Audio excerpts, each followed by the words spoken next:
आप या कोई भी व्यक्ति बीफ के मीट के खाए बिना मर रहा है तो पाकिस्तान चले जाइए, अरब चले जाइए और जगह पे दुनिया के और कोनों में का प्रतिरोध हुआ। अधम जात में विद्या पाए, भयहु जथा ही दूध पिलाए। यानी अधम मतलब होता है नीच। दुनिया के लोगों सुनो, आपके माध्यम से कहना चाहता हूँ। आपका क्या स्टैंड है? दलित हिंदू है या नहीं है? नहीं, दलित हिंदू नहीं। दलित हिंदू नहीं। हेलो फ्रेंड्स, मैं हूं मरियम और आप देख रहे हैं न्यूज चैनल हमारी आवाज का खास प्रोग्राम खबर विद मरियम। दोस्तों, हमें बचपन में पढ़ाया गया था कि पशु इंसानों के लिए बहुत उपयोगी होते हैं, या यूं कहिए कि इंसानों ने उन पशुओं को पालतू बनाया जो उनकी जिंदगी को आसान बनाने में मददगार साबित हुए। जानवरों से क्या क्या काम लिए जाते रहे हैं और अब भी किन किन कामों में इस्तेमाल किया जाता है, इस पर घंटों लंबी बात की जा सकती है। लेकिन एक बात तो तय है कि दुनिया भर के इतिहास में कभी भी किसी भी जानवर को राजनीति के लिए इस्तेमाल नहीं किया गया था। व्हाट्सएप यूनिवर्सिटी, आप तो जानते ही होंगे व्हाट्सएप यूनिवर्सिटी को। अरे वही जहां भक्ति की मास्टर डिग्री मिलती है। उसी यूनिवर्सिटी की एक रिपोर्ट के मुताबिक सन 2014 के बाद के भारत ने दुनिया को एक नई दिशा दिखाई है, नए रास्ते बताए हैं। उनमें से एक ये है कि किस तरह एक पशु को समाज में नफरत फैलाने और राजनीतिक सत्ता हासिल करने के लिए इस्तेमाल किया जा सकता है। गौरक्षा के नाम पर इंसानों की मॉब लिंचिंग करने, उन्हें जिंदा जलाने, हत्यारों को बचाने के लिए कानूनी कार्रवाई के खिलाफ पंचायत करने और अपने ही देश के एक राज्य की पुलिस की टांगे तोड़ देने की सरेआम धमकी देने वाले लोग क्या अतीत के भिंडरावाला और आज के अमृतपाल से ज्यादा खतरनाक नहीं हैं? क्या ये लोग भविष्य के अलगाववादी तत्वों के लिए मिसाल नहीं बनेंगे? अमृतपाल जैसे लोग तो आज भी कह रहे हैं कि अगर हिंदू राष्ट्र बन सकता है तो खालिस्तान क्यों नहीं। इतना ही नहीं, इन लोगों के बयान दलित राजनीति करने वालों को भी नई ऊर्जा देंगे। बिहार से शुरू होकर अब उत्तर प्रदेश में रामचरितमानस की कुछ चौपाइयों पर ऐतराज दरअसल आरएसएस के हिंदू राष्ट्र के एजेंडे का बाय प्रोडक्ट है। किस अंश का प्रतिरोध हुआ? अधम जात में विद्या पाए, भयहु जथा ही दूध पिलाए। यानी अधम मतलब होता है नीच। दुनिया के लोगों सुनो, आपके माध्यम से कहना चाहता हूँ।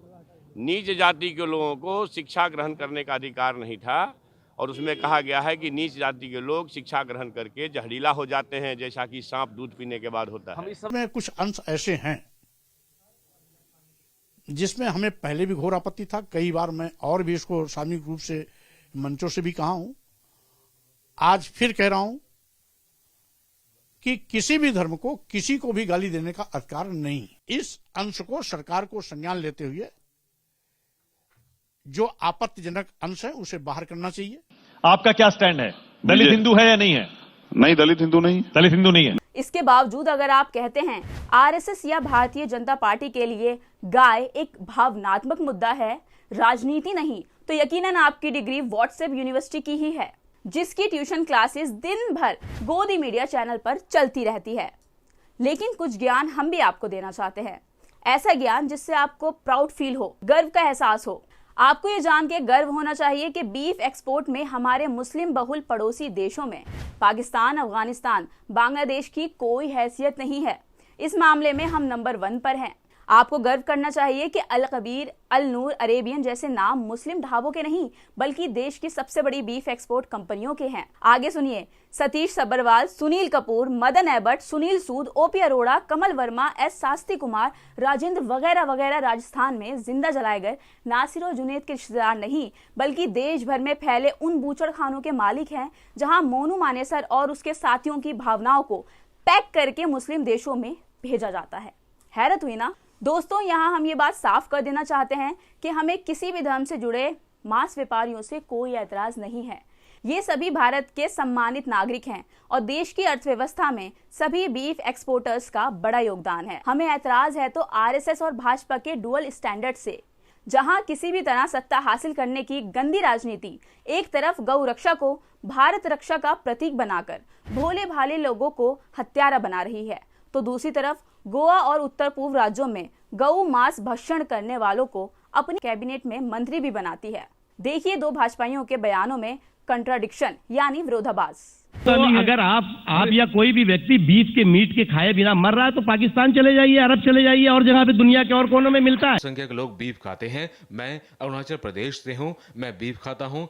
क्या कोई मुझे ऐसा करने से रोक सकता है? अब आपको समझ आ गया होगा कि बीफ खाने वालों को पाकिस्तान जाने की सलाह देने वाले मुख्तार अब्बास नकवी और बीफ खाने वाले गृह राज्य मंत्री किरण रिजिजू दोनों ही भाजपा के लाडले क्यों हैं। एक का बयान हिंदी पट्टी में वोट दिलाता है तो दूसरे का उत्तर पूर्व के राज्यों में। सत्ता के लोभ में देश की एकता अखंडता से समझौता किसी राजनीतिक दल की मजबूरी हो सकती है, लेकिन उसके एजेंडे में मीडिया का योगदान खतरनाक है। इस मौके पर उम्मीद की एक ही किरण नजर आती है और वो है देश की आम जनता।